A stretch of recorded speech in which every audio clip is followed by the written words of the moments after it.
Concernant donc de l'actualité de Ligue 1, donc il y a vraiment pas mal d'éléments. Tout d'abord, donc par rapport à Brest, il y a une vidéo qui va sortir bientôt là sur le sujet d'un premier bilan sur les transferts. Au niveau de Brest, on a cette situation qui va être très compliquée cette année. Surtout que pour le moment, d'un point de vue du mercato, on est quand même sur une baisse, je dirais, de la valorisation. Donc ça va être très difficile cette année de pouvoir se maintenir à un haut niveau. Alors est-ce que ça va être encore plus difficile avec la Ligue des Champions par rapport à la Ligue 1 ou est-ce qu'ils vont faire des choix nécessaires pour choisir un peu leur combat? On ne sait pas trop, mais c'est vrai que cette année, ça va être très très difficile pour eux de se maintenir. On a donc ensuite donc Todibo donc à West Ham, donc ça c'est officiel. Ça c'est un élément que j'avais évoqué avec en parlant, enfin je rectifie donc ce qui a été dit notamment sur c'est un prêt avec option d'achat à 40 millions d'euros et non pas un achat à 40 millions d'euros. Donc c'est un prêt directement au niveau de West Ham donc qui va fragiliser donc la la Nice, hein, l'OGC Nice, même si tout de même il fait un mercato d'une certaine qualité, avec des renforcements par l'expérience, et puis un projet qui est assez solide. Mais voilà, ce départ-là, évidemment, euh, est assez compliqué, enfin va compliquer la tâche pour Nice.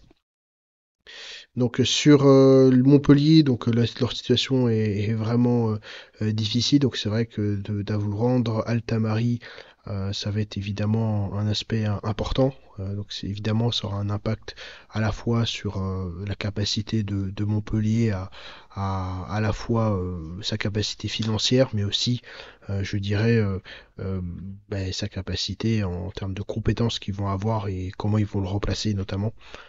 Ça, c'est un élément qui est important. Et puis aussi la gestion, évidemment, de la rentrée de nouveaux joueurs éventuels dans le vestiaire.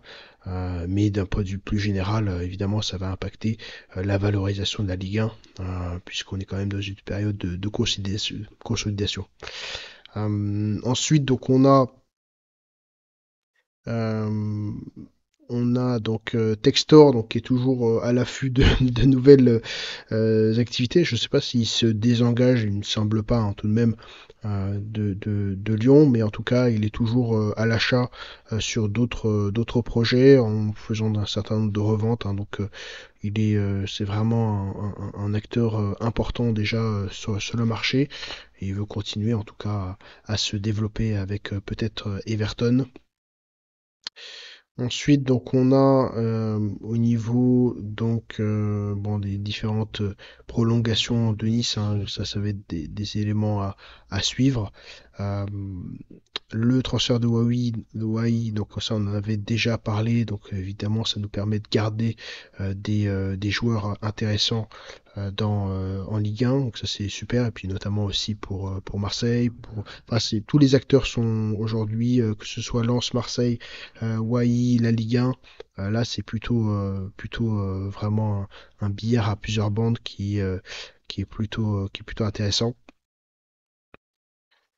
Ensuite, donc on a des AZN, on va en parler un peu plus. Évidemment, on transfère je dirais nos pensées à Christian Tenturier qui est décédé.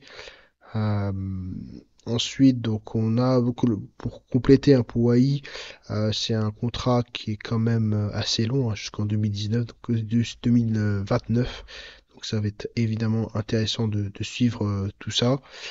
Sur les différents bilans des clubs, un nouveau départ, mais un même cap, d'accord? Donc ça, euh, sur les différents clubs, alors sur le Havre, on est quand même sur un club qui est bien positionné là maintenant, en tout cas avec cette expérience, je dirais, en Ligue 1. Le SCO rentre. Reims a un bon collectif, hein. Il y a eu quand même des très très bonnes fondations, donc avec un nouvel entraîneur. Monaco, vraiment, vraiment plus fort, hein, on verra dans la vidéo, mais plus fort cette année. C'est un des clubs qui se renforce. Euh, on va devoir voir la confirmation de Sage cette année et surtout bah, comment Lyon va pouvoir gérer d'un point de vue financier, enfin voilà, tous les joueurs aussi qui pourraient rentrer, qui pourraient sortir. La confirmation du projet Textor, ça va être évidemment intéressant. Le PSG, c'est vraiment sur la patte d'Enrique avec continuer les objectifs de Ligue des Champions. Donc le PSG, ça va être une année intéressante. Ils vont peut-être probablement, enfin, je vais faire une vidéo là-dessus sur le pronostic, mais il est possible que cette année, il n'ait pas forcément le titre. Quoi. Je pense un peu la prise de risque. Nantes, ça bouge pas beaucoup pour le moment. Rennes arrive à vendre, donc ils vont peut-être pouvoir se renforcer. Strasbourg, pareil. Donc Brest, évidemment, c'est la saison vraiment la plus périlleuse hein, pour eux. Euh, Toulouse, ils vont pouvoir faire des choses intéressantes. Lens, on va voir avec le nouvel entraîneur style ce que ça va pouvoir faire. Euh, Auxerre, parce qu'ils vont pouvoir faire notamment avec euh, des recettes un peu à la style, des recettes même de style. Et Pélissier, donc là, Auxerre, ça va être l'objectif maintien avec des budgets hein, qui sont très très très resserrés. Hein, donc ça va être évidemment très compliqué cette année pour eux.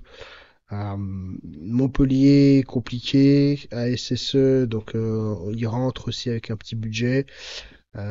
Zerbi, donc pour une fois, on a quand même un coach euh, qui a quand même plusieurs années devant lui pour construire. Marseille qui se renforce globalement aussi.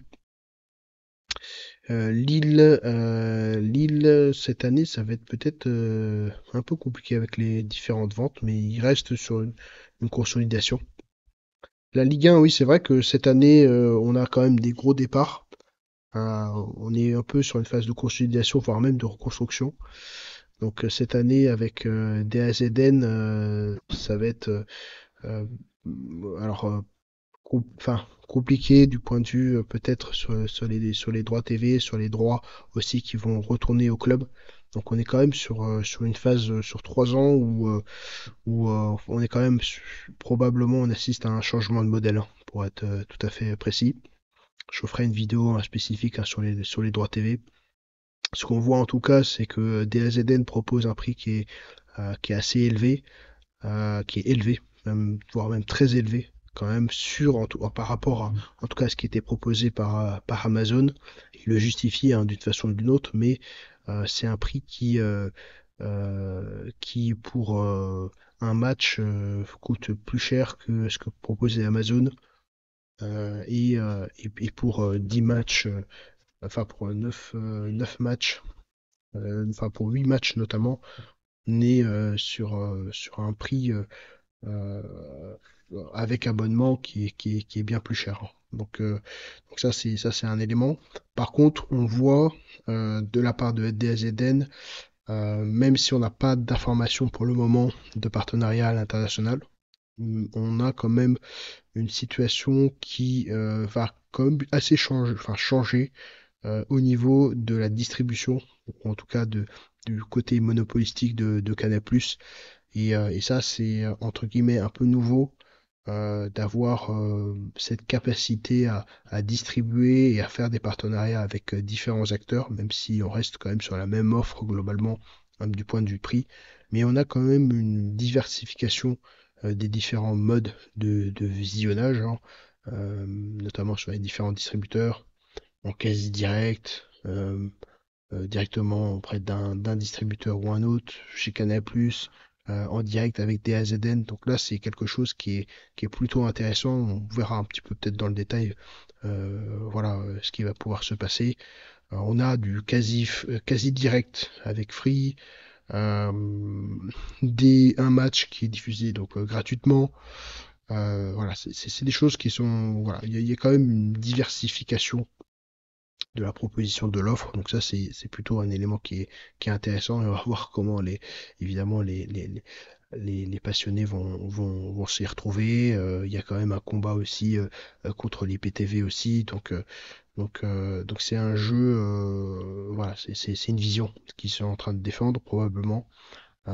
Et on regardera ça de plus près. Là, pour des questions donc financières, donc la sonorisation donc a été repoussée, la VAR en Ligue 2 a été enlevée, donc ça c'est quand même d'un point de vue de l'innovation, de la technologie, un recul, et ça c'est pour des questions donc financières. Ça c'est un aspect qui est vraiment important à notifier. Donc là, il justifie quand même en termes de communication, Shine Segev. Euh, donc il justifie, donc il fait une communication un peu à la Maxime Saada. Ce sera bientôt le Maxime Saada de la Ligue 1. Il justifie le prix. Donc on verra leur stratégie hein, un peu plus dans le détail de communication et voire même la stratégie sur plusieurs années. Comment ils peuvent essayer d'entre guillemets de s'en sortir, comment ils voient les choses. Mais en tout cas, il y a un travail de communication de leur part pour essayer de justifier, justifier ce prix. Bon, j'ai une différente théorie hein, sur ce sujet, mais on regardera plutôt dans le détail. Euh, pour l'OL, donc il y a en effet des ventes au ralenti. Peut-être que Cherki est toujours dans le compteur, peut-être avec le PSG. Donc Lyon avance doucement. Bon, ils ont vraiment des équipes hein, qui sont très très solides. Hein, donc je me fais pas de soucis par rapport à eux. Rennes, là, la formation, en effet, ça, c'est vrai qu'ils ont quand même pu vendre des joueurs et c'est vrai que ça paye aujourd'hui. Canal Plus Afrique donc prolonge ses droits jusqu'en 2029, donc ça c'est plutôt intéressant. On a vu que la Ligue 1 pour l'instant n'avait pas d'accord au niveau international, notamment en Première Ligue, enfin en tout cas sur le terrain anglais. Donc là il y a quand même des choses hein, qui se passent, hein, qui sont vraiment à, à notifier. Il va falloir que la Ligue 1 soit attractive, notamment en sélectionnant les matchs les plus intéressants. Je pense que déjà, ça pourrait être un aspect. C'est tout le travail que fait le ballon français avec la croustillante. N'hésitez pas donc à me contacter si vous voulez en savoir plus, donc avec la croustillante notamment. Et puis ensuite, donc oui, les recettes TV donc qui sont en chute libre. Donc ça, enfin ça, on est déjà au fait et ça a déjà un impact hein, sur quand même, voilà, sur la baisse des revenus, le déclassement de la Ligue 1. Euh, je pense que c'est quelque chose qui va être à suivre de très près. Euh, voilà, sur un marché qui très globalement, le marché du football est en stagnation, voire même en légère baisse. Il va falloir regarder aussi les causes premières de certaine façon de cette baisse-là de droits TV et les impacts en cascade hein, qu'il y a eu par la suite. Et je ferai une vidéo là-dessus. Donc n'hésitez pas à vous abonner, à liker, et puis on se retrouve sur de nouvelles vidéos. Merci.